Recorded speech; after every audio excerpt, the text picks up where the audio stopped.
Welcome guys, this is Steve Light from Leading Light TV, and my special guest today is Geoff Thompson. And Geoff has got a really interesting story to tell. He's he started off in Coventry in the UK, and he was a nightclub bouncer, and now he's written many screenplays. He's authored many books, and you're also a black belt in is it judo and karate as well? Yeah.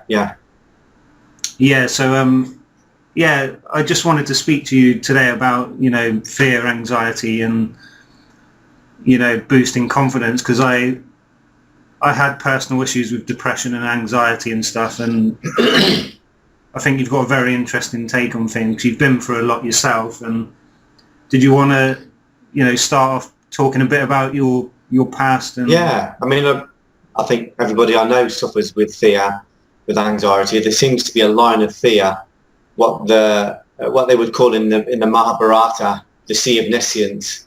There was a kind of this ocean of fear standing between us and our dreams. So the things we really want to do, things we really want to achieve, the people we really want to be, the lives we want to lead, are blocked by this often undefinable fear. Just the fear of moving forward. But then, of course, we think that's we're kind of surprised by that, but we shouldn't be really, because we're taught to be fearful every single day.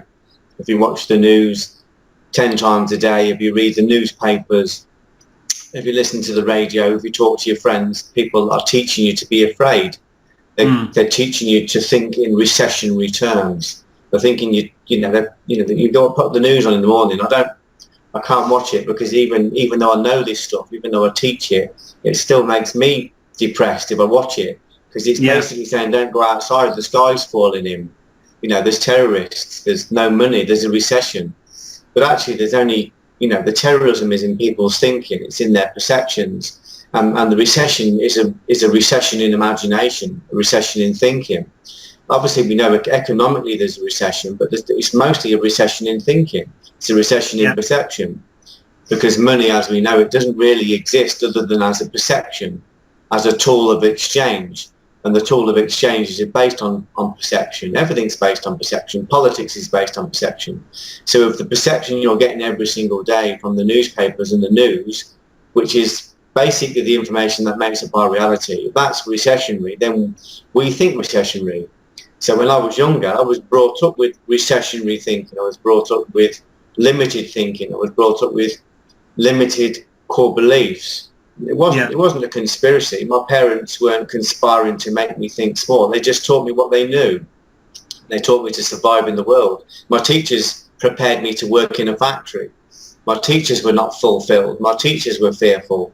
The society as I knew it at the time was broken into class systems, and we were all taught to be afraid of different classes and afraid of trying to go outside of our class.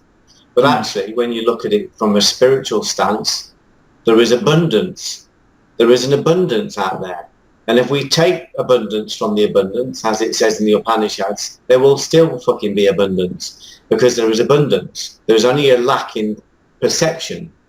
So up until the age of 32, I still worked in factories, and I still worked in menial jobs because I was afraid to step outside of that. Well, probably till the age of about mid-20s, when I had a major depression. And this, what depression is like. It comes in like a black dog. It eats your food, it slaps your wife, it insults your children, it takes over your house for about 2 months, and then says, my name's depression, see you again whenever I'm ready. It just used to sweep in and out of my life like a black dragon. And I used to feel under the dominion of this fear. Then after this one particularly bad depression, I just thought, I've had enough of this. I've had enough of this feeling bullying me. So I decided to draw a pyramid on a piece of paper, and on each step of the pyramid I wrote down one of the things I was afraid of. The very bottom, I was afraid of spiders, to the extent that it would stop me going to bed if there was a spider in the room. At the top end of the pyramid, the worst fear was the fear of violent confrontation. So I started to confront my fears systematically, one by one. Sometimes I'd break the fears down into manageable parts. Sometimes I would just dive into the fear and flood myself with it. Other times I would go and talk to other people who would experience similar fears to get a cognitive belief that it was possible to overcome it. Yeah, yeah. Over a period of time, I gradually built myself up so that I got to the top of the pyramid. And my final fear was the fear of violent confrontation. Along the way, other things got added to the list. One of them was one of the things that got added to my list was my first wife. I realised I was afraid of her, but I was also afraid of my mum. I was afraid of my mum withdrawing love. I was afraid of my first wife withdrawing love. So I was, to be honest with you, I was pretty much afraid of everything. I was afraid of change. Everyone's afraid of change. If I was in a factory job and they brought a new guy, I was afraid that I might not get on with him. And how's that going to change my life? What if I don't get on with him? My mind was, you know, if you imagine your mind is the reins of a chariot, my mind was all over the place. You know, all the horses of the chariot. My mind was untrained. So climbing the pyramid of fears helped me to control my mind, to control my sensual body. I've written a book on this called Fear, the Friend of Exceptional People, and it's about the process.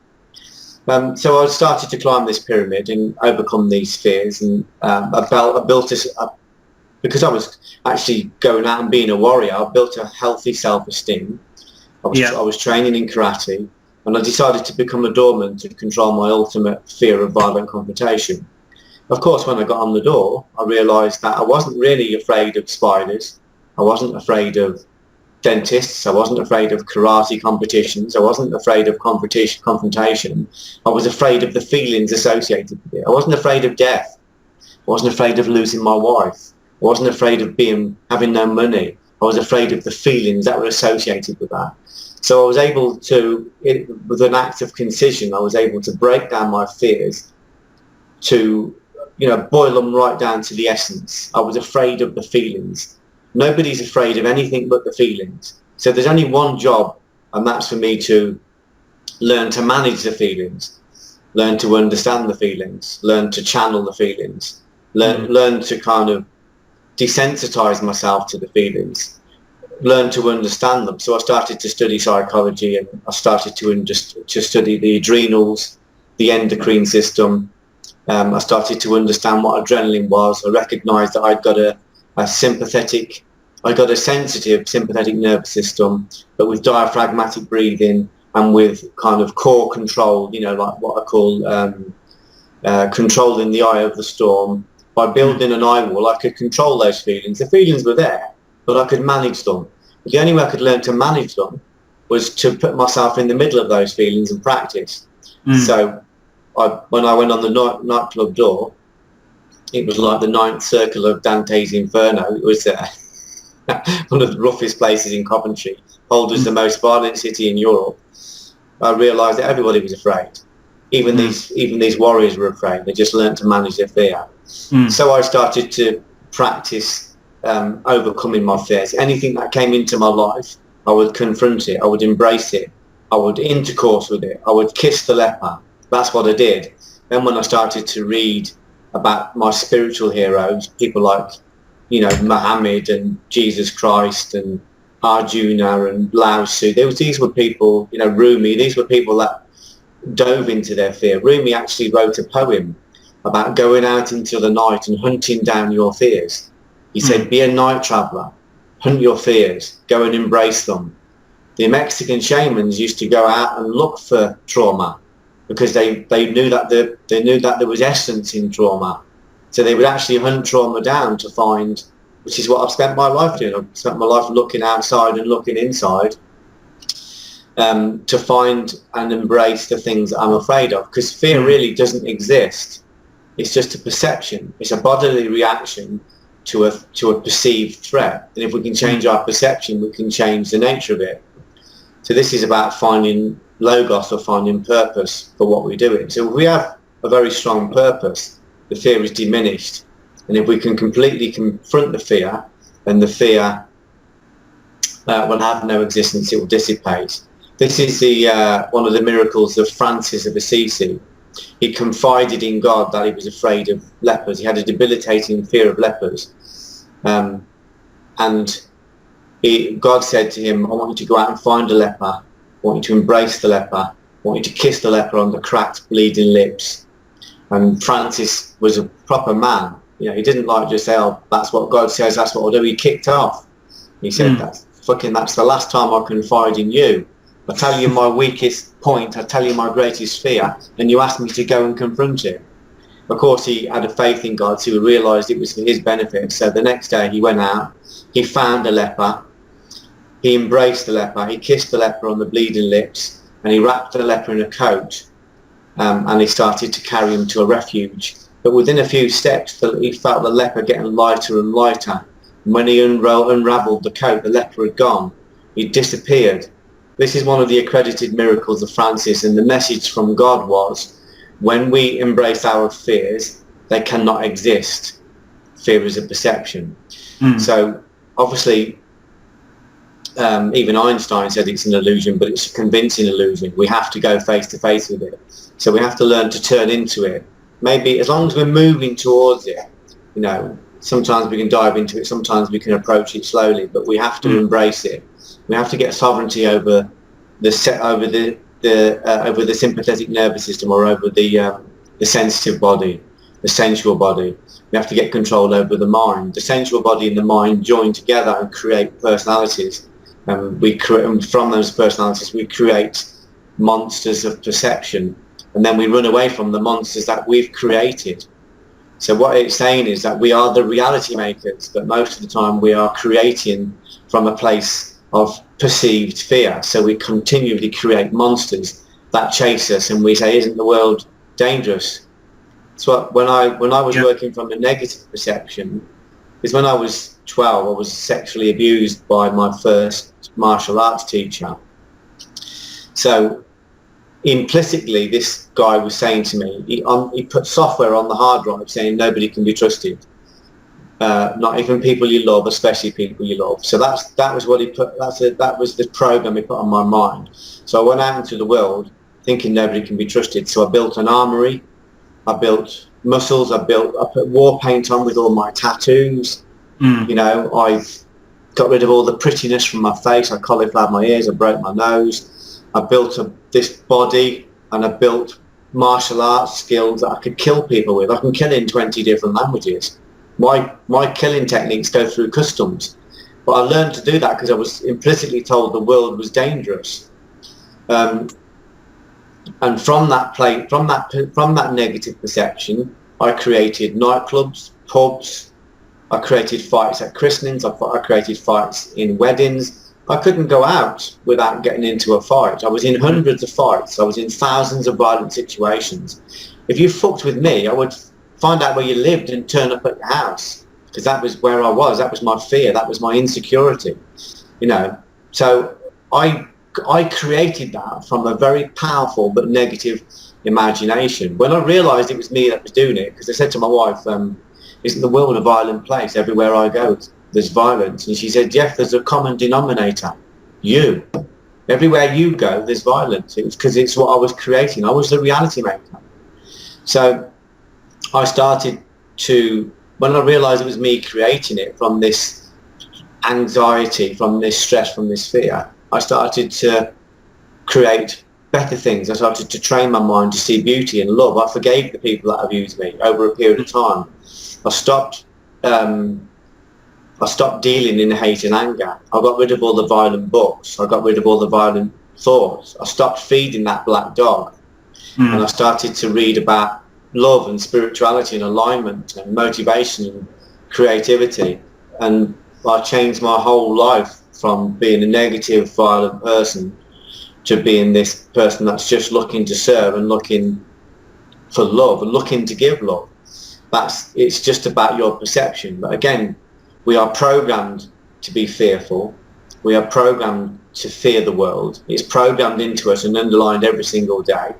Some people think it's conspiratorial. Some people think it's just lowest common denominator or an unhappy accident. It doesn't really matter. We've been programmed to feel fear. When you look at the Bhagavad Gita, which is the battle of Kurukshetra, which is Krishna taking Arjuna, the prince of the world, into the battle to win his kingdom back from his corrupt cousins. The battle of Kurukshetra, the Bhagavad Gita, is about us winning our kingdom back. It's about us crossing the sea of nescience. So when Arjuna is at the battle, there's tens of thousands of soldiers there, and they all represent pieces of negative conditioning. When Krishna is saying this conditioning does not exist other than in a perception, but to dissolve it, we have to sometimes go to war with it. We have to go into it. We have to immerse ourselves. And even Arjuna at the battle fell and was crippled with fear because he believed this Maya, he believed this illusion, he believed this conditioning. And Krishna realigned him back to his purpose and said, you've got a dharma to follow. You've got to go and win your kingdom back. People are watching. People need to see that you're not afraid, because fear doesn't exist. So all of the spiritual books are telling us the same. Our kingdom is as close as our neck bone. And Krishna says to him, stepping over the sea of nescience is as easy as stepping over a hoof print of a calf in the mud if you've got alignment to God, if you've got alignment to love or purpose or logos. So it's all about saying the kingdom's there, our potential is there. It says at the beginning of the Quran, wealth was within reach of Muhammad, but it was beyond his grasp. You couldn't reach it because you just hadn't got a big enough an expanded enough consciousness. So he started to expand his consciousness, and he expanded his courage, and he continually turned into his fear. So the fear is more human conditioning than it is the human condition, and we can change conditioning, but it takes a titan, it takes an effort, and it takes a purpose. Like your purpose at the moment, I know your purpose is to help people overcome anxiety because you've suffered from it. So you're working from a place of love. This is not about you. This is about you wanting to serve people. That's why we're doing this interview today. So you want to serve people. So you're working from love. And if you're working from love, you can overcome every obstacle. So everybody's got it, but everyone's got it, and they're unconsciously feeding themselves with the very thing they don't want. But the energy that's out there that we're looking for, the energy that they call God, or the energy that they call the universal consciousness, or whatever you want to call it, the energy that we're looking for is looking for us. But we have to turn towards it. We have to face these fears. We have to prove to ourselves that the fears are not real. We have to continually go face to face with them, and we have to search for love. Not looking for the person and is actually afraid. Look for the person. Where is love? Where's love in us? What is the part of us? Even if you just ask the question, who is the part of me that is love? It's not a sickly sweet, kind of aphorism. It's actually a connection to a higher dimension. It's a connection to a higher frequency. It's a frequency where all the other stuff below it dissolves. Other things below it can't exist. It's a very powerful place to be. But it's easier to stand on a nightclub door and have a fight with 10 people than it is to turn in and search for that, because we're all terrified.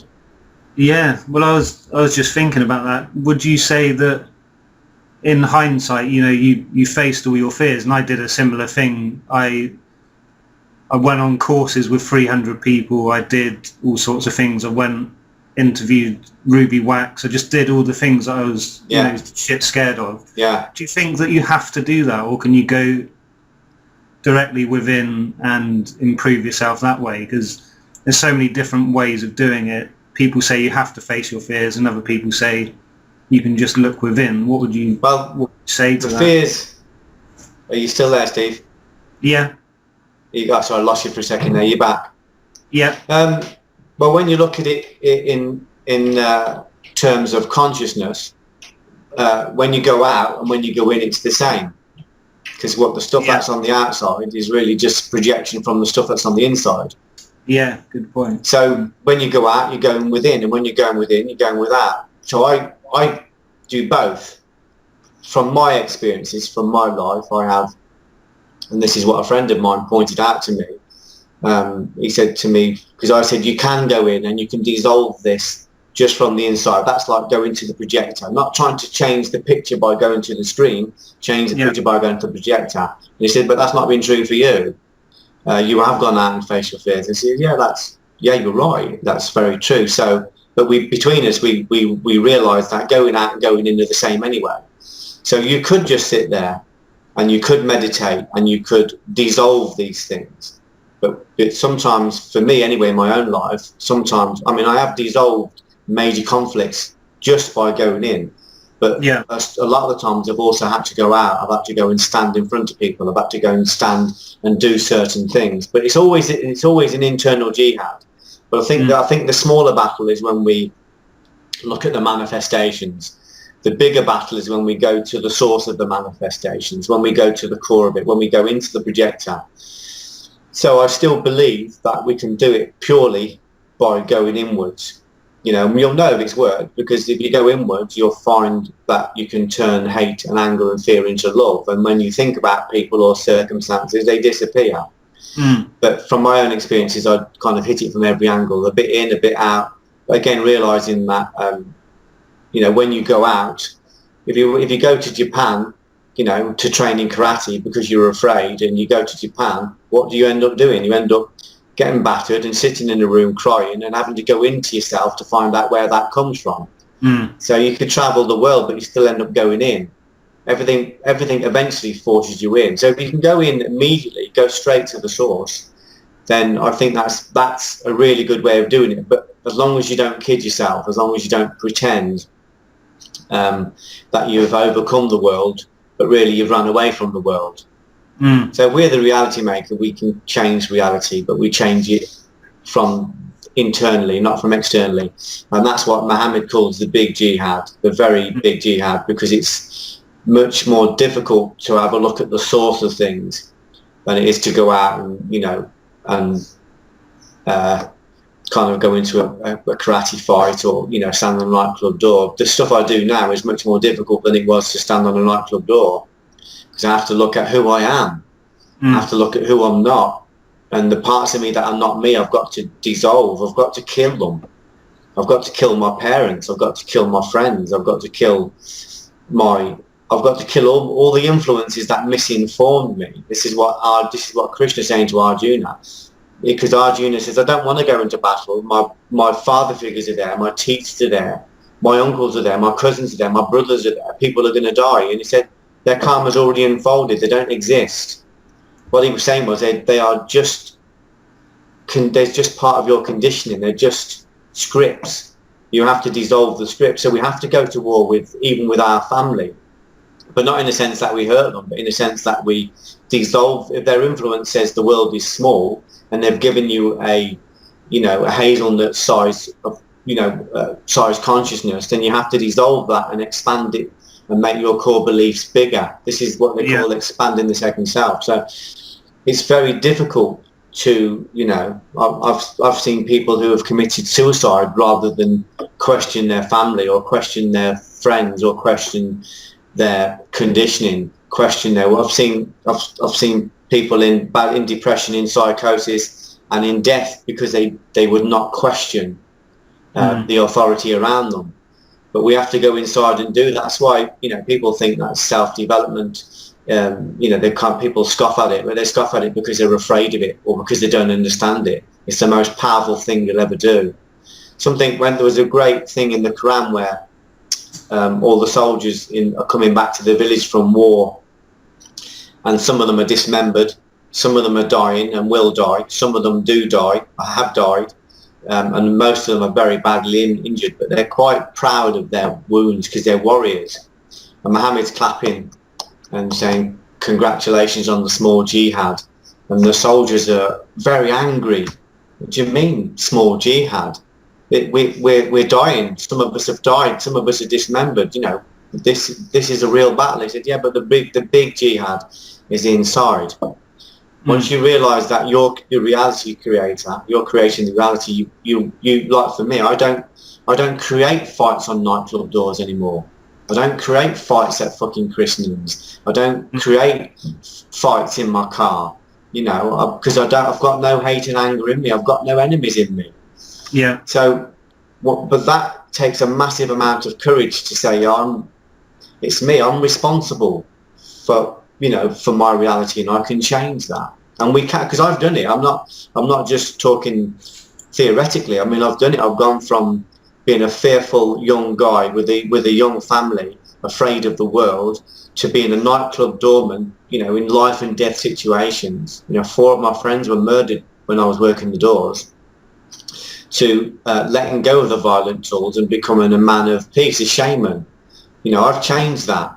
I work with love, I work with natural energies, and love is the fucking red hot. You know, people, when you talk about working with love, people think, oh, he's hugging trees, but you are working with the most powerful element in the known universe. It's a frequency, and to get to that frequency, you have to destroy everything below it, and it takes tremendous courage. What you're doing takes tremendous courage. What you're asking people to do is take tremendous courage. But the beauty is, you're not asking them to change their brothers and their sisters and their friends and their family and their wife. You're asking them just to change themselves, to be the change they want to see in the world. That's the exciting thing. It's just us we've got to change. I've got to change. I haven't got to worry about fat politicians and corrupt bankers. They've got their own karma. I've just got to worry about the fat politician in me. I've got to worry about the corrupt banker in me. I've got to worry about the fundamentalist in me. I know they're there. I have no doubt about that. I'm having to convert them. I'm having to go to war with them. I'm having to dissolve them. So it's a very exciting time because we haven't got to go anywhere to do it. It's here. It's as close as your neck bone.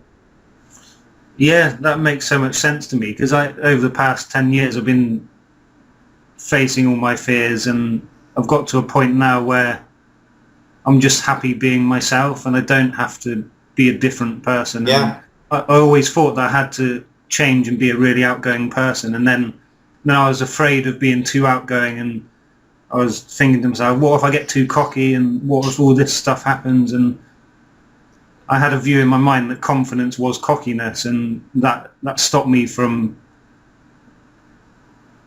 that had a barrier between you know, myself and the person I thought that I should be. But I feel exactly the same as a person as I did 10 years ago, but I just feel happy in my own skin. Yeah. That's what it's all about, isn't it? Yeah, just it is. accepting yourself as you are, and noticing all the stuff that's going on is mainly conditioning, and you're taking on other people's ideas. You know, parents, my mum was quite anxious and had quite a view of the world where it was quite scary outside, and, you know, stuff could happen, be careful all the time, all that kind of stuff, and it rubs off on you, especially at such a young age. You take it all in like a sponge, don't you? It's that, you know, you become your mum, you become your dad, you are your conditioning. You know, when you know, between the ages of 1 and 5, when our kind of internal parent is developed, our super ego, you know, and then after that, when that's confirmed and reaffirmed, we end up, you know, these people are actually, they're not influencing us, Steve. They're creating us. They're actually putting the programs on the hard drive. And when we realise later on that perhaps we've been created imperfectly by the conditioning, and that there is a perfection behind that, we can change the conditioning. We can expand the conditioning until in the end there's just a spontaneous being. So there's not really the conditioning anymore. We just expand the authentic self. We expand the internal parent. We expand the core beliefs, the conditioning, until we just become a spontaneous expression of love, or whatever it is you want to call it. I would say it's a spontaneous expression of love. That's within everybody's capability, and that's where the real power is. But to go, it's much easier to point the finger and blame the world than it is to go in and change your conditioning and think and look at it and think, well, these people that helped create me, that put the programs on my mind body, most of them just did their best. You know, most of them did their best, but, you know, we can improve on that. But to improve on that, we often have to go against them, because our mum perhaps doesn't want us to sack our job and travel around the world, because that's what we want to do. That's our dharma. And perhaps our friends don't like it that we become published authors, or perhaps the friends we work with on the door don't want to see us talking about love, because they like the doorman, you know. Maybe the guys in the factory are angry that you think you can leave the factory and work for yourself and become a full-time martial arts instructor, or maybe they don't like the fact that you're fucking on a talk show talking to Hollywood, you know, with Hollywood superstars. We have to take all that into consideration, because that's their conditioning. but it's not our conditioning. But their conditioning can affect us, because when we move away and we grow in consciousness, we will be attacked. We'll be attacked by, because we're killing them. We're killing them as influences. We're not really, you know. If you have a spontaneous act of love, like for instance, a guy is coming through a toll road in America. It's Christmas Eve. It's raining, and he noticed a girl behind the counter. He looks very depressed. He looks very sad. So in an impulsive act, he gives her a $10 tip. He doesn't think about it. It's just an intuitive act. And the girl is so taken back by this gift of love that she breaks into spontaneous tears. And he said he just felt this connection, this moment of bliss. There was no longer him and her, you know, him as the driver and her as the worker, him in the car, her in the toll booth. There was just this connection. He said he felt such bliss that he wanted to spend the rest of his life just looking for that bliss. In that moment of bliss, the ego died. So love kills the ego. It doesn't really kill it, it just transforms it. It just dissolves conditioning.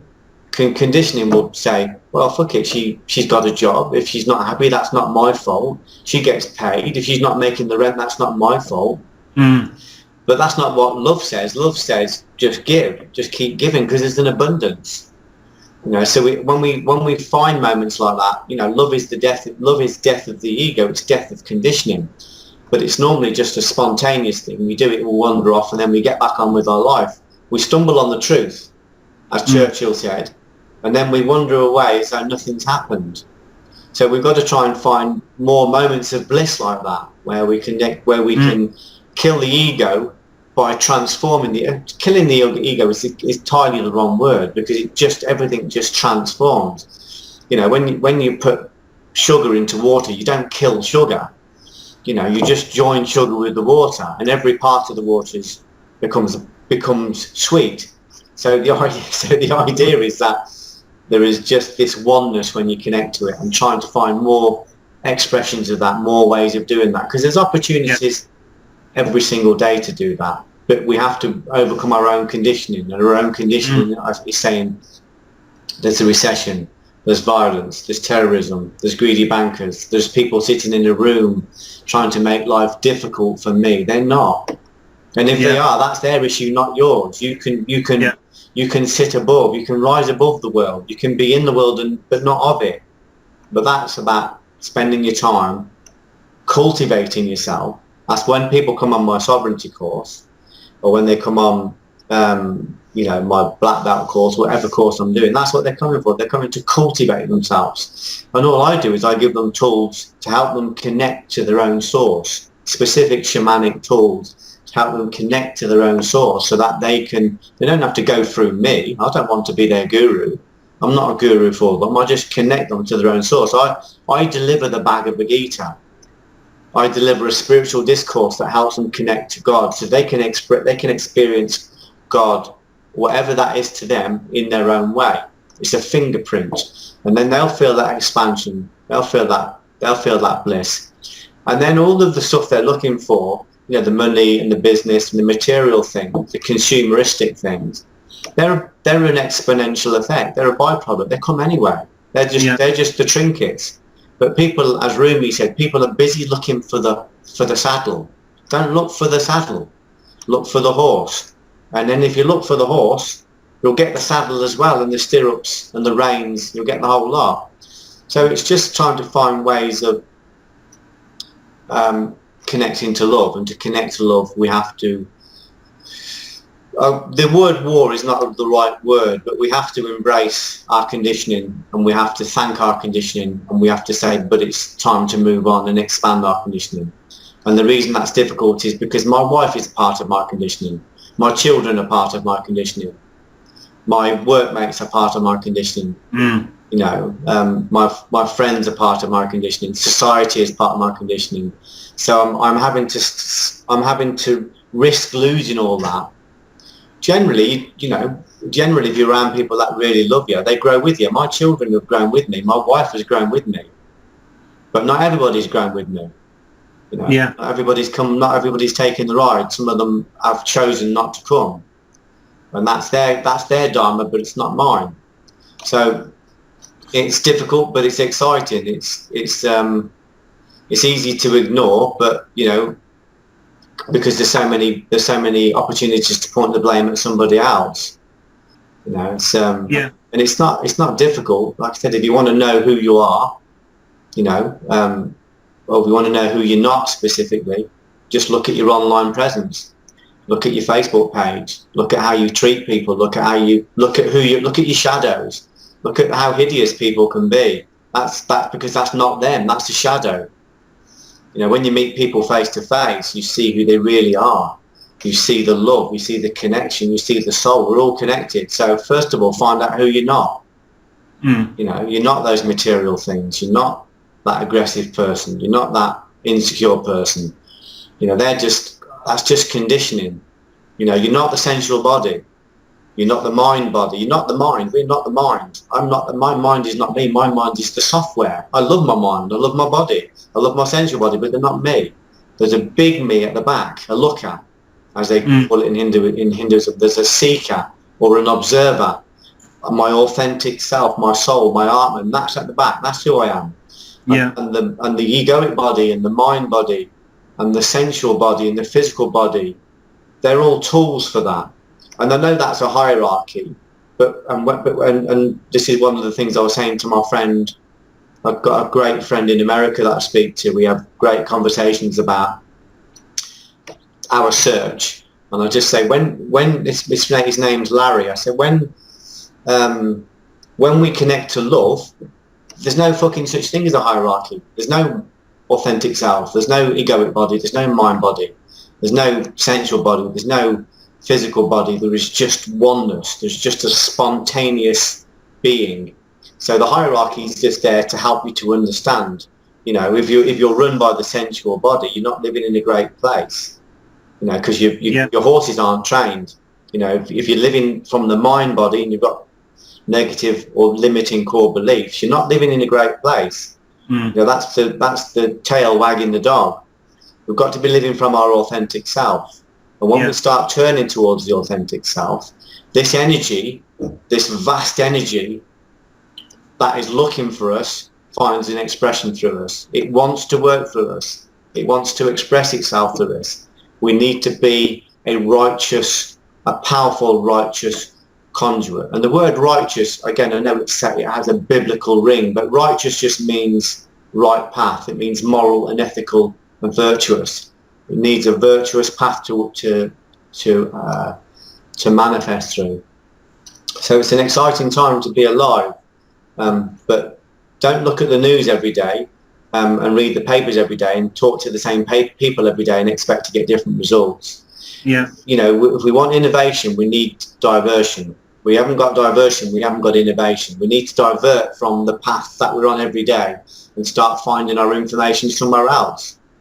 Get the Bhagavad Gita, get the Holy Quran, get the Torah, get the Guru Granth Sahib, get Lao Tzu, the Tao Te Ching. Have a look get information from different places. They're only really telling you to go into yourself. You know, you don't even need books. You know, but the idea of books is just to realign you and say, go back into yourself. The idea of a talk like this is just to remind you to go back into yourself. It's all in you. That's what I learned when I was violent, Steve. I was battering myself. Every single thing I did came back to me. When I was negative about people, it came back to me.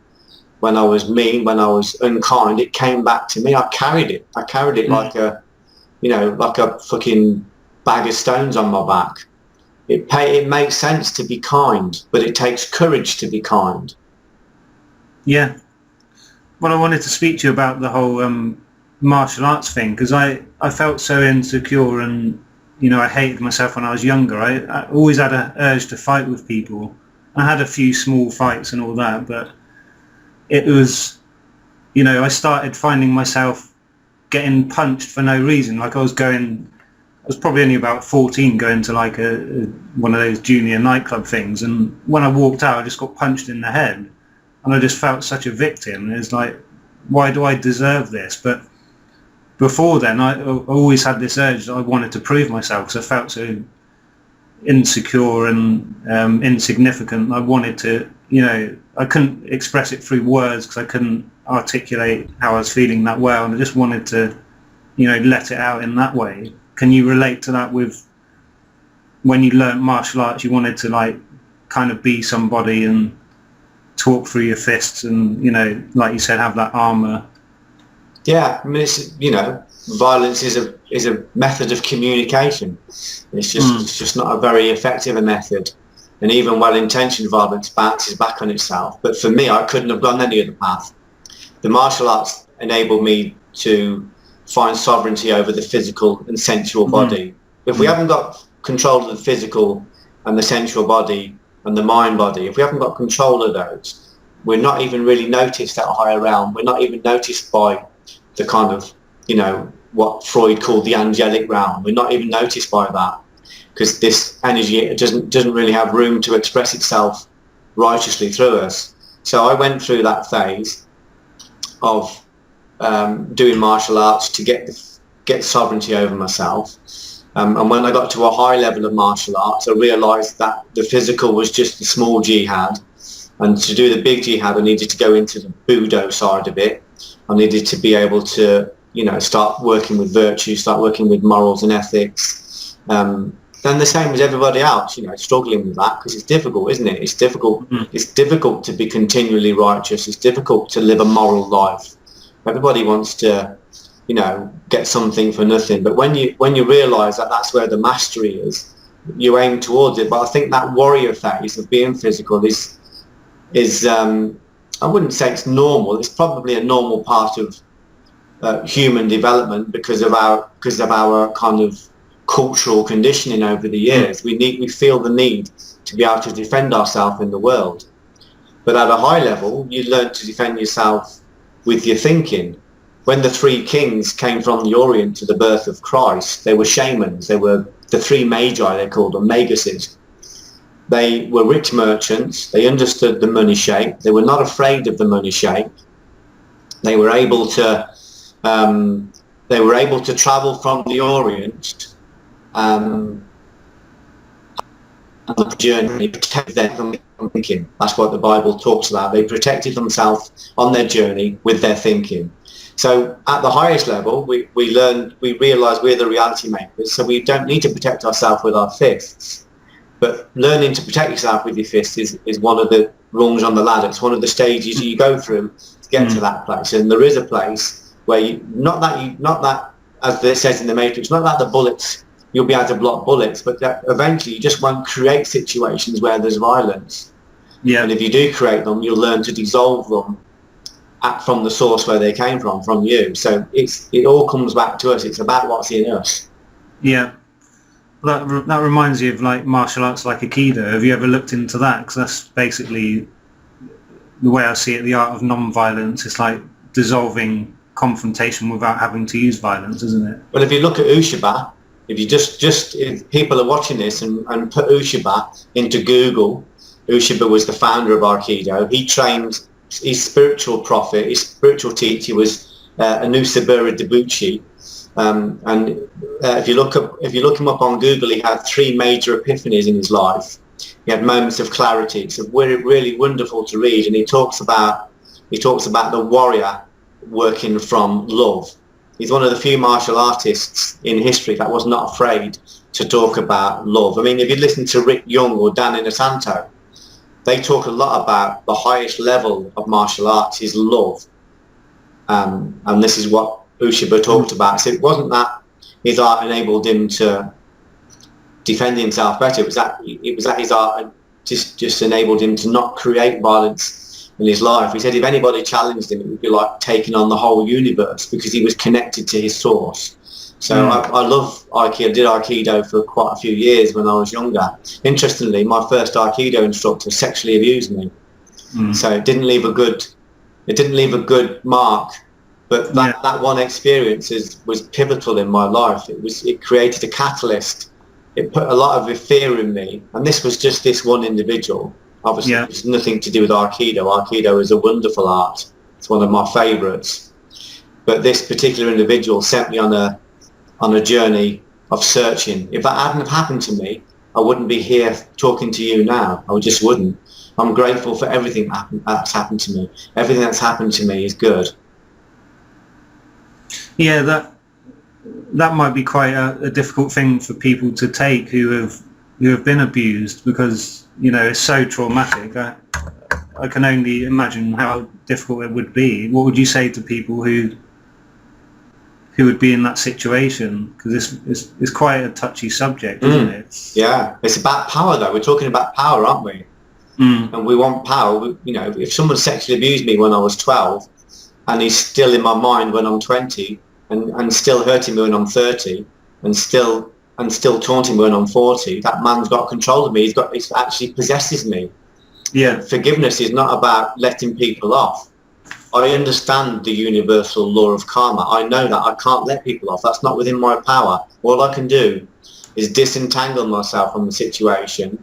And the most powerful way to do that is to forgive. To forgive means to give over. So I give that experience, I give that act over to the universe, over to God, and I disentangle myself from it. So if a grudge or hate or anger, if that's a possession, which it is, it literally possesses us, then when we forgive somebody, we exorcise them like demons from our body and from our mind. This guy that sexually abused me, Steve, even when I was an adult and got my own family, he was inside my mind physically abusing me and sexually abusing me still. I used to sexually self-harm, I used to physically self-harm, and it was all because of the trauma of that situation. So when I forgave him, it was the greatest act of autonomy. It enabled me to go back into my past and change history. I changed the past when I forgave him. So it's the most powerful thing I could do. It's comfortable to hold on to hate. It's comfortable to hold on to trauma and fear. It's comfortable to become a victim of circumstance. That's what I was like. But for me, I'm looking at it and thinking, okay, I can't change what happened, but I can change what I do with that. What can I do with this? I've got a massive reservoir of rage, a massive reservoir of shame, a massive reservoir of guilt. I can transmute that energy and create something wonderful with it. And that's what I've done. I've created a whole reality from what that guy gave me. What he gave me, I wouldn't want that to happen to anybody, but I've turned that lead into pure gold. So it's not trying to figure out why it happened. It's trying to figure out what I can do with it. So we can do something with that. There's a very famous footballer. I don't need to name him, but he became quite an angry, kind of anxious guy. My friend was working with him, and he said he'd got real issues with his father. He said his father would him and his brother were kids, he was a fanatic about football. His father would make him sit in front of the television and put Match of the Day on, and then when Match of the Day came on, he would turn him so that his back was to the screen and he wouldn't let him watch, and he did that through his childhood, and it left this lad very damaged. So my friend, said, okay, we know that's happened, but what has he given you? He said, he's given me nothing. He said, but look at your life, what has he given you? He said, as an adult, what did you do? He said, I played professional football. He said, and where did you end up playing? He said, I ended up playing professional football on Match of the Day. So he said, so your father stopped you watching Match of the Day when you was a kid, but he couldn't stop you from playing Match of the Day as an adult. And what happened when you retired from your career? He said, well, I became a commentator. He said, and where did you commentate? He said, on Match of the Day. So your father couldn't stop you from actually physically being on Match of the Day. So although what your father did was hideous, and we can't understand why he did it, we can see what's come from that, what you've created from that. So I don't like what happened to me, but I do like what I did with it. I took that and I created abundantly in the world from it because I can. So when I forgave that guy, he went off and ended up hanging himself by the neck in London. I forgave him. When we forgive people, it's like pouring scalding water on their head. But when we forgive people, it's an act of exorcism. We exorcise them from our body. If we're carrying hate, it's like drinking poison and waiting for our enemy to fall dead. If we're carrying hate and anger and anxiety and fear, that's obviously it's caustic on the body. It's damaging because of the cortisol. As it affects the smooth internal muscles. It's caustic. It damages the bladder. It damages the lungs. It damages the intestines. It damages the lining of the arteries. Cortisol kills brain cells. So when we hold anger in our body, we think it's powerful to be angry. It's not. It's the weakest thing we can do. Angry people are weak. Angry people, Steve, are possessed. I know. I spent most of my adult life like that. When I forgave this person, I found love. I forgive everybody that does anything to me. I forgive them. It doesn't mean I let them off. When the Pope forgave the guy that tried to shoot him, he went to his prison cell and forgave him. He didn't try and get him released from prison. That guy had to go to prison. He had to serve his judicial sentence. He had to pay his debt to, his karmic debt. So when we forgive people, we do not let them off. People have the wrong idea what forgiveness is. Forgiveness is about getting your autonomy back, about becoming powerful, about exercising the people that are possessing you. They possess you. If you feel anger, you're possessed. You're just like a puppet. Someone's just running you. So if you think about somebody and you get that pilot of rage or that pilot of anger, they've possessed you. We cannot let that happen. So the way we get rid of them is we forgive them. At the top end, you find compassion and love for them. I know that's difficult to do, but we're talking about power, aren't we? We're not talking about doing easy things. We're talking about doing difficult things. Easy things are taking a baseball bat round and smashing someone's face in. That's easy. But what does it do to you? It just adds to your karmic debt. You just become you're in the same frequency as the person that's done to you. You've got to go to that frequency. We don't get rid of black by adding black. If we're violent, we're the same as the other people who are violent. So we've got to fire a higher frequency. Of course, you've got to have your day in court. Of course, people should serve long prison sentences. And they will, obviously, they will meet their own karma as well. I've seen it with 1 million people. But for us, it's about us releasing ourselves from their possession. We can't let them possess us. So with the whole anger thing, we all have different views about different emotions, and I never expressed anger, and I didn't think it was acceptable, and if people got angry, I got scared and all that kind of stuff. And I've heard other people say that anger's not a natural emotion, but then in science people say it is natural. What would you say to that? Because anger's better than depression. Anger can get you out of a hole, can't it? What is anger? It's just energy. Anger, of course, it's natural. It's just the expression of it. It's not whether it's natural or not. It's just what it does to us. Anger is caustic. If we hold anger in our body, there is no denying that it's caustic, because anger triggers the adrenals. When the adrenals are triggered, we've got adrenaline racing around the body, but there's no behavioural release for it. There's no fight or flight. Cortisol is released. Cortisol regulates the blood pressure during fight or flight. But if it's not behaviourally used, if there's no fight or flight, then cortisol races around the body looking for a battle. It scratches the arteries. The fatty acids that are released in fight or flight get caught in the arteries, so it creates angina. It batters the smooth internal muscles like the heart, the lungs, the intestines, the bladder, as I was just saying. It runs up to the brain and kills neurotransmitters. Anger's, no matter what anybody says, anger that's kept in the body is caustic. It kills you. It's actually poison. So anger that is not transmuted into something that is not behaviourally used is a caustic. There's no argument with that. So, and for me, anger is, you're just in a low frequency. So things like anger, envy, jealousy, rage, fear, they're all the same. They're all fear. But when you take the labels off, it's just energy. So as long as you can find a behavioural exit for that. So if I've got anger, I could take that anger and write an article and sell it for £500 to a magazine. So I've turned anger into gold, literally. Same as jealousy. If I've got jealousy and I keep it in my body, that's fear. Jealousy is fear. Anger is fear. Envy is fear. All of these things are just expressions of fear. Fear is the release of adrenaline. And the release of adrenaline, if it's not behaviourally used, is a massive caustic. It destroys the body. It invites cancer into the body. Because when you get anger and you get adrenaline, the immune system closes down because it thinks there's a fight or flight. It closes down temporarily. So if you're in and out of anger all day, your immune system is not there to protect you against these negative diseases. Anger is also something. Anger is almost like a cell of cancer, because it's something that's refusing to die. You've got a grudge that's refusing to die. That's what cancer cells do. It's a cell that doesn't die, and it collects other cells and it becomes a tumour. So when we've got anger in us, it's something that we're not letting go of. And if we don't let go of it, it will collect other cells of anger, other cells of envy, other cells of jealousy. It's not good body maintenance. It's not good body maintenance to harbour anger. If anger rises up in you, obviously we're human, so if it rises up in you, it's learning to find an outlet for it, a healthy outlet.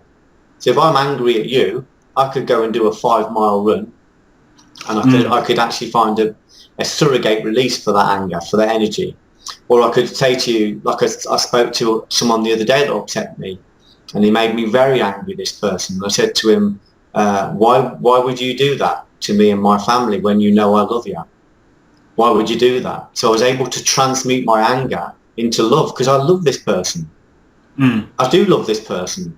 He's been an old friend of mine for many years, and what he did, I just said, why would you do that when I love you? So I can convert it into pure love. It's easy to say, Steve, but it's about doing it. But if we hold anger, and if people pride themselves, I will fucking be angry, I will have my anger. Well, have it if you want it, but it's poison. You being angry at somebody, it's like drinking poison and waiting for him to drop dead. So we've got to try and find the root of the anger, and we've got to release the anger. Maybe we need to process it. Maybe we need to talk to somebody. Maybe we need to go into a field and shout to release it. If it's there, you've got to find a way out for it. But if you're really smart, I'm an alchemist. So when I get those kind of emotions, and sometimes, Steve, sometimes they beat me. Sometimes I'll hit a door because they just fucking beat me. But I'll take that anger and I'll create something beautiful with it. I had a situation about a year ago with some people, and I managed to write a play based on all those emotions. So I've created, I've got about £8,000 because I converted that anger.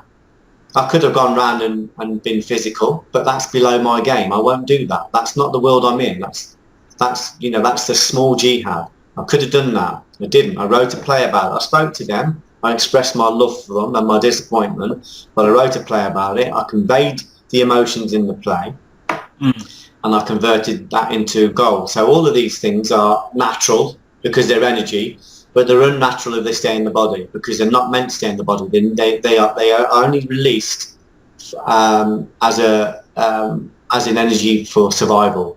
And if we don't have a fight or flight, there's no fight or flight, then they call this, in psychology, they call this GAS, the general adaptation syndrome. What they say is if you get adrenaline, but there's no fight or flight, where does that adrenaline go?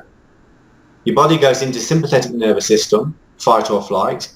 The threat goes away because there's not a threat. It's just something that's made you angry. The body comes back into homeostasis. It comes back to the parasympathetic nervous system, which is our natural balance. But that adrenaline that was released is still there. So the next incident that comes up, someone cuts us up in the car, the adrenaline goes again, but it goes quicker this time because the adrenals, the sympathetic nervous system has become sensitive. So they call this a sensitive sympathetic nervous system. Each time your adrenaline is released, and each time you get a release of adrenaline, but there's no behavioural release, there's no fight or flight, the next time it will trigger quicker and be more disproportionate. So at the end of the day, or at the end of the week, or at the end of the year, you've had all this adrenaline, but not found any behavioural release for it, and somebody cuts you up in the car, and you take a baseball bat out and cave his head in. A massively disproportionate response to a small situation, or you hurt the people you love, you rear up at your wife because or you boot the cat because of something tiny. That's because the body, the sympathetic nervous system has become sensitive. So you get a sensitive sympathetic nervous system. So we've got to find a behavioural release for this energy every single day if it comes up in us. But don't release it in the same way as it came. If someone makes you angry, and you're violent back to them, then you're just going to create more karma or create more anger. So we need to solve situations, and we need to do it through communication. And if we need to spill a bit of physical to get rid of the energy, then hit a punch bag or go for a run. Or again, at the highest level of alchemy, it's about converting that into, I convert it into a massive workload. And then obviously if you're doing yoga, your body, your sympathetic nervous system it's very hard to trigger your sympathetic nervous system when you're doing a lot of yoga. Diaphragmatic breathing. Yeah. Literally, you can turn the sympathetic nervous system off by doing diaphragmatic breathing. You can come back to, so you can operate these things manually once you understand it. I did a book called Stress Buster, which covers all this if people want to look at it. It's called Stress Buster, but it's all about the adrenals, it's all about displacement, it's all about what stress does to the body if we don't act on it. So anger is natural, but if it's held, it's not good. It becomes unnatural. So that could be the same for anxiety. If you're, for example, with social anxiety, you imagine a social situation to be not the way you want it to go. You go there and you'd be embarrassed or humiliated, and you get the fight or flight response come up in your body. And how would you explain to people how to deal with that? Because a lot of people will run away from the situation or hide and not really disperse the energy. Well, it's a longer conversation. Yeah. But again, if you get a copy of Fear the Friend of Exceptional People and the stress book, we go into it in detail. But the main thing is about changing your perception to the situations you go into. You've got to find a purpose for it. You've got to realise that. For me, I recognise that most of the things I were afraid of did not, the fear in it didn't actually exist. It was just my perception. So you've got to find a stronger purpose. For me, I remember getting so fed up with being depressed. I bought loads of books about it, but they never really give me any truth. They never told me the truth. So I just remember saying, when I find out the truth, I'm going to write about it and tell people the truth. That's why I do the talks. That's why I do the writing. So my purpose was to help people and show people that this isn't a natural way to live. This is just, you've got a false perception of a situation. Yeah. It's because you're caught too much in the mind or you're caught too much in the sensual body. So it's about changing your perception. And like I said, it's about going towards it and recognising that until you step towards it, until you step into it, there's no freedom. You have no freedom because you're imprisoned by your own fear. My brother ended up shrinking his whole world till he couldn't leave the kitchen of his flat, and he lived in a flat in a shitty part of Coventry, and he couldn't even leave the kitchen. He was so afraid. So if we don't address fear shrinks us. And we end up being imprisoned by it. So we have to continually move towards the things that we're afraid of and recognise they don't really exist. We need to lean into those sharp edges, test them, but just do it a little bit at a time and recognise that you're not on your own. Everybody feels those feelings. It's just some people learn to deal with it. So I'd say get one of the books, have a read of it. If there's anybody out there who hasn't got any money, email me. I'll send them a book of it. I'll send them a copy free. I'll send them a download. And start doing the exercises. There's loads of stuff in there that will help people to confront these feelings. There are specific exercises. The feelings don't necessarily go away. We just learn to manage them. We learn to recognise that this feeling that we're afraid of is a massive reservoir of energy, and from that energy we can create anything we want in the real world. Yeah, that makes so much sense. It's like when we all have our own problems, we think that we're the only person who has that, and it's everybody. Just realise everyone has. I like the phrase "perception is projection," because when you're in a bad place, you think you're the only person, and the way you're feeling is your view of the world, isn't it? Yeah. So, just to be aware that you're not alone and everyone else has, you can't see from the outside. There's so many different people walking around. You don't know what's going on. You just see a guy walking along in a suit, but you really don't know. It's just... Working the Doors taught me that. Working the Doors, working with these legends, and you realise they're all afraid. They're all afraid. You don't get rid of it. You just learn to manage it. You learn to channel it. You change your perception of what fear is. It's a primal response to a threat. But most of the threats that we have are not real threats. So we can using cognitive therapy, we can change our perception now. We can look at that and say, where is the threat? Is there really a threat? It's mostly just story. And the story is just something that's running away in our mind because we haven't got control of our mind-body. It's like We're like the software on your computer, running your computer, and without your help, we've got to recognise that the mind body is under our control, the sensual body is under our control, and we have to fight for that sovereignty. We have to fight for that sovereignty by being authoritative with ourselves in our own life, and there's tools out there to develop that. There's loads of stuff out there. The moment you start looking for it, it will start looking for you. Books will turn up, interviews will turn up. The most amazing things will happen once you start turning towards it, but you have to turn towards it. When you turn towards it, it'll race towards you. So there are ways past it. There are ways, like I said, it's all about perception, but perception is multifaceted. Perception is connected to every sense, to every memory, to every program in us. Perception is everything, but perception can be changed. If we connect to our own source through meditation, through TM, transcendental meditation, through yoga, through prayer, if we realign to our source, all of our perceptions are changed in one fell swoop. Yeah. But we have to have the courage to do that. Yeah, definitely. What would you say to anyone who's not really spiritual? Because you're a normal guy from Coventry, and the kind of guys you used to hang around with, I'm assuming a lot of them wouldn't be into any kind of spiritual stuff at all. What? Because they don't understand it. Yeah, you say God, and people think, that you're a tree hugger, but they don't know what God is. God is omniscient, omnipotent, omnipresent. It's what we are in God now. Denying God is like denying water. And I'm not talking about a man in the sky with kind eyes. I'm talking about an omnipotent energy. We are in the middle of this energy. We are an expression of this energy. We are this energy ourselves. And people get upset by religion, but they don't know what religion is. Religion means that you have an infinite supply of energy, but to access energy, you have to align to it. So in Old Greek, religion means religare, to reconnect, man to man, man to his source. So we're just saying you've got a bank here, and there's an infinite amount of money in it, and you can connect to it. Religion is you connecting to your own source. Everything you want. If you go through transcendental meditation, it's not religious. It's just a meditation that connects you to your source. Your conscious net will expand, and every answer you want, every solution you're looking for, every piece of information that you need is in that place. You have access to it. So religion is you aligning to that. What we're doing now is religion, Steve. We're realigning.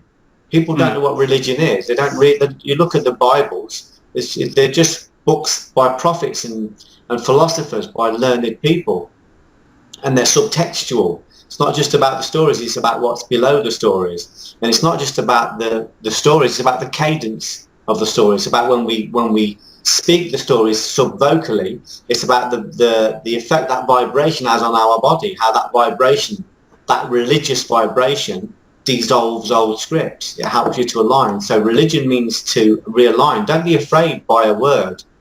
The Bibles, they just mean the word. The Torah, it means the word. God means purpose. Logos.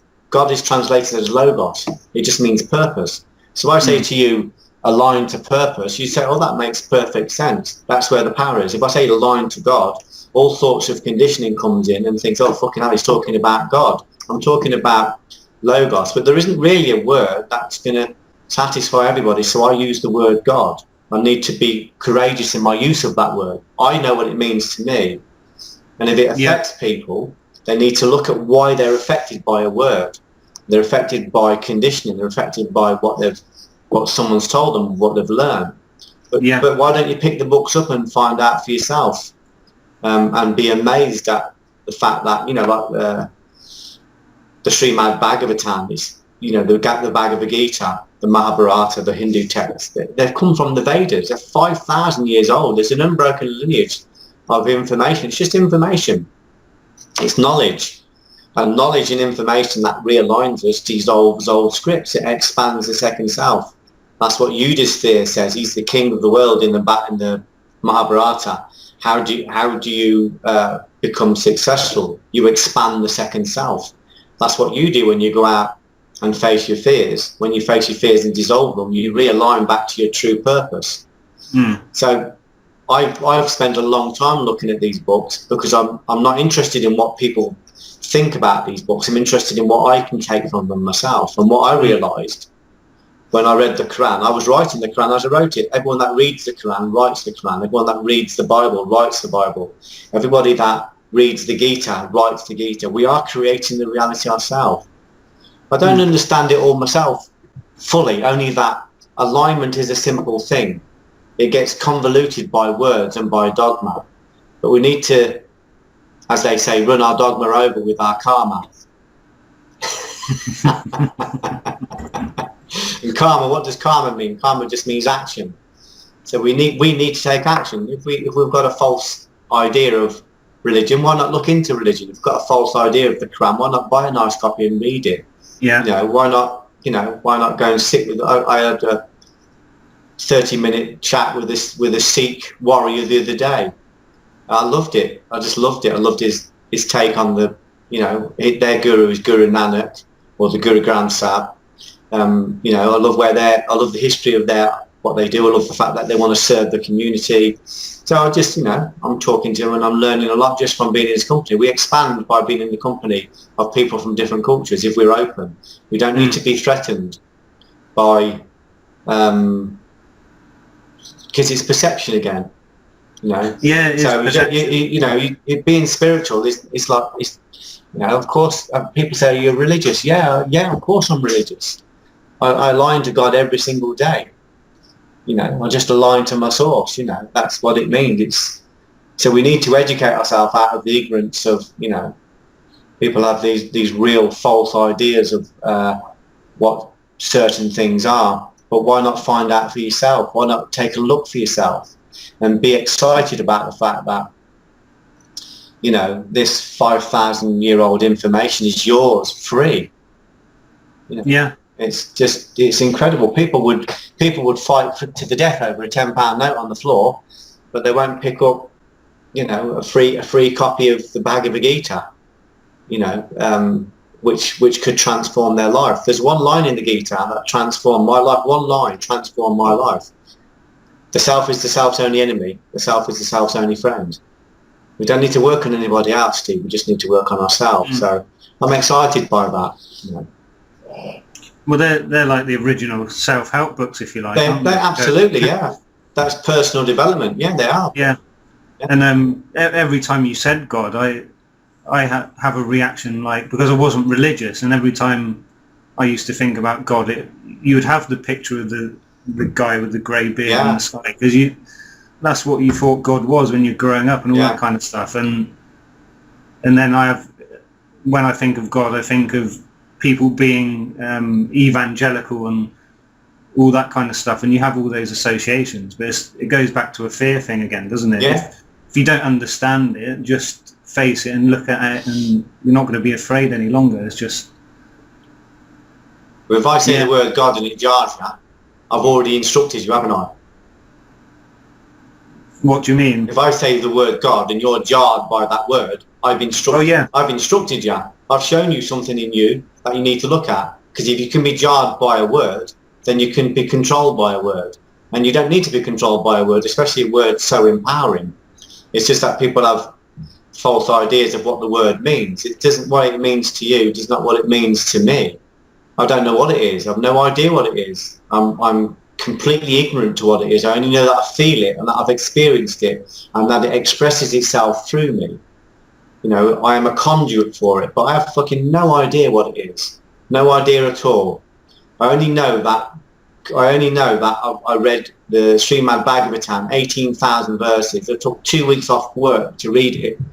Wow. And and it's one of the most beautiful texts I've ever read. And it says, here's your problems. Here's the solution. It's a book of problems, and the solution is the same every single time. Connect to God. Connect to God. You've got this problem. It's a terrible problem. It's a really bad problem. It couldn't be worse. Here's the solution. Connect to God. 18,000 verses that are saying to you, if you have issues, connect to your source, realign. And the Bhagavatam comes from the Puranas, which is 400,000 verses. I don't think you can actually buy the collection. It's separated into different Vedas. But you don't need to, because they're just saying the same thing. enough with the books. That's what when Rumi meets his idol Shams throws his books in the water. Says, no more books. Do it. It's about time to do it. You've got to do it now. The books are good because they're reminders, but they just remind us to do it. You open the Bibles, they just say, this is about you. This is about you changing you. This is about you realigning. This is about you no longer being afraid of words. Don't be afraid of the word God. Don't be offended by the word Jesus Christ. You know, you wouldn't have been offended if you'd met him. You'd have been fucking in awe of this person that was saying what he saw. Same as what Muhammad, you would have loved Muhammad. Read the Quran, read Muhammad's life story. He was an amazing man. He was a real man, you know. And he was the same as all of us. He got confused. He would say to God, please just show me things as they are. You know, take these blinks off. I want to see things as they are. I was massively inspired by Muhammad. You know, read Lao Tzu, tiny little book, the Tao Te Ching. I've read that. That's just amazing. It's just beautiful. It's just beautiful. And it's simple. It's really simple. So if somebody says a word and you feel a pilot light of judgment or anger, that's you've been instructed. You know, have a look at that. Trace that. Why do I feel like that? I'm going to have a look into that. You know. Yeah. People are offended by money all the time, Steve. Yeah. People are affronted by anybody that earns money. So if you're affronted by money, if you're affronted by about people earning money, have a look at why you're affronted. Why can you be so easily controlled? Look at the internet and put what is money into the internet, and you realise that money is just perception. It's an exchange of energy, and the worth of that. It's the worth of the exchange is determined by perception. And perception obviously is determined by previous delivery of product. So if someone has a high perception of you, then that exchange becomes more valuable. But the only way they can have a high perception of you is if you've got a high perception of you. So it comes back to us. We change our perception of ourselves. How do we change our perception of ourselves? By aligning to our source and recognising that everything we want is already there. It's within our reach, even if it's beyond our grasp. It's there. So the things we're affronted by, the things we're offended by, we just need to, you know, people tell me a million things about themselves when they're offended by the word God or when they're offended by money. People have an idea that money is evil. Money is God. Money is energy. If God is omniscient and omnipotent and omnipresent, and God is money, there is not a manifestation in the material world that is not God, because it all comes from the same block. So we can.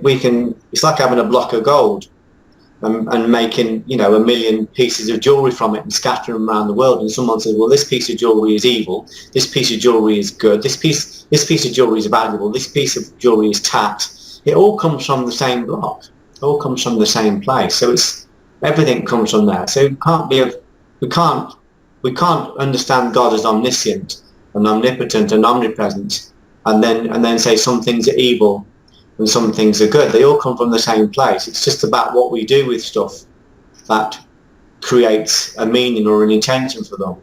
Something Rumi said. He said beyond good and bad, there is a field. I'll meet you there. I love that. The idea that we've got to go beyond those perceptions, because that's conditioning. And then we've got to use all of this energy. Take the labels off all of it. Money is energy. You know, people say, you know, that they're not materialists, so that you're a materialist. Everyone's a materialist. If you're sitting at a desk, you're a materialist. Well, you're a consumerist. Well, we're breathing the air. The air is alive. We're all consumerists. The key is that we've got to use this energy and create from it. If we hold on to the energy and put it in a biscuit tin and hide it under the bed, it becomes caustic. As long as the energy is moving, as long as you're a good caretaker of the energy, energy is not caustic. But it's all God anyway. It all comes from the same place. Everything traces itself back to nothingness. Everything's created from nothingness. Even the pizza you order from the takeaway comes from nothingness. The ingredients come from the earth, and the earth is, you know, everything is created from exactly the same energy. And we've got access to that energy, all of it. It's interesting what you're saying about when I was reacted to the word God, because we've got so many mental associations of different words, and the way I see it now is that when I have a reaction to something, I know that is not me. That's kind of like background noise, if you like. It's things coming up from the past in the subconscious mind or wherever, and it's really empowering just being aware of that, isn't it? Just knowing that those thoughts are not you, and you don't have to react to them. You can just let them, notice that they're there. And it's what Eckhart Tolle says, isn't it lovely to know that you're not your mind. The mind is your tool. I know this computer, the software is not the computer. The software works for the computer. If the software is outdated, we change the software. So we're not our mind. We're not our sensual body. We don't have to be those things. We don't have to be determined by those. And and if we've got things that create a pilot light of emotion, then we can look at those. We need to ask, why do I feel that? I'll have a look at that. I'm going to look into that. And I'm no different. We're all the same. Everybody's, everyone's getting it. I'm on this path. I'm struggling myself. I have days when it fucking batters me. I have days when I'm on my knees with it. But, I'm on the path. I've chosen that path. I'm not saying I'm perfect, but I am congruent. I am congruent. And when the lights are off at night, I know exactly who I am. I've no doubt about who I am. I just need to be who I am more often. Congruence isn't my problem. Consistency, because we fall down. But when I fall down, I just try and pick things up. Yeah, you kind of forget when you're having bad days, and we all have times where life takes over and we've got a lot of stress in us, and it's okay to be like that. Because I always thought that I had to get to a state of happiness all the time, and life is full of ups and downs, and it's just about just being happy with the way it is. Bit of spice in the stew. Yeah, exactly. Yeah. So just to finish things off, where can people get in touch with you if they want to ask any questions or anything? My website is geoffthompson.com. There's hundreds of free articles on there. There's loads of hours and hours of free podcasts on there. We've got a lot of free material on there. Just go and help yourself. And if you like the articles, by all means, put them on your sites, pass them on to other people. If you like the podcasts, take them and let other people see them. We want to plant seeds everywhere. So you would do me a service if you spread that stuff everywhere. If you like something, give it to somebody else. Let them read it. So we've got a lot of stuff on there. There's some of my films on there that you can watch for free as well. So everything goes through geoffthompson.com. You can also connect to me through geoffthompson.com. Emails come directly to my house. My number's there. The number comes directly to my house. People want me, I'm here. Thank you, Geoff. That's really kind of you. So just to finish off on a positive note, did you want to impart one last piece of wisdom and sum up everything you've been saying? And just this verse from the Gita: lift the self by the self, never let the self droop down. The self is the self's only enemy. The self is the self's only friend.